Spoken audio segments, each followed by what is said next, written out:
precious down here. On your left, this Riverwalk area where people are gathering is a public amenity that zippers together 1.3 miles of Chicago River shoreline. And it's a perfect example of Chicago-style resiliency. Because you see all these people down here, 20 years ago, before this was built, nobody was really coming down to the river. The river really wasn't kind of a destination for people. So the city had invested in the future in beauty, and now people can come down and enjoy the riverfront like never before, as you can see right now. Next up on your left is a tall glass building with illuminated white granite called 77 West Wacker. Now if you look up at the top of 77 West Wacker, you'll notice this lit up Greek temple.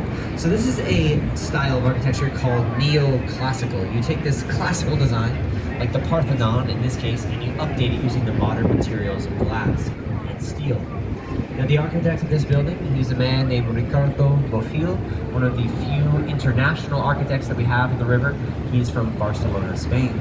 But that's my favorite building to see lit up at night. I just love the way they do that sort of sconce lighting for that granite. It's so beautiful. But this whole area of the city over to your left, this whole neighborhood of the city over to your left, is known as the Loop. The Loop. Why do we call it the Loop? Well, we have a public transportation system here known as the L, which stands for elevated train, because it's mostly elevated throughout the city, that branches into all the different neighborhoods. And then the trains, they converge in the downtown area, and they will literally go in a loop. Hence this whole neighborhood being called the Loop. And Chicago is located where it is today because of the river we're sailing down. This Chicago River in the 1800s was the waterway that connected the Great Lakes to the Mississippi River, and it thus connected the East Coast to the Mississippi River, and barges of merchandise used to sail up and down these waters. We've been a center of trade ever since that time period. And we are also a city that likes to respect its architectural heritage, which you can see over here on the left in the Builders Building. You notice this Builders Building was built in two parts. That left-hand side was built in 1927, while that right-hand side was built in 1986. That's about 60 years apart.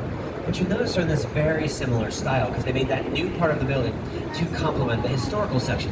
So we like to mix the old with the new in Chicago. It's something I think is so dynamic about our architecture, is that you'll see a 100-year-old building right next to a brand new one. I think that makes just for a very interesting juxtaposition of style that almost feels like you're getting this little time machine going 2 decades.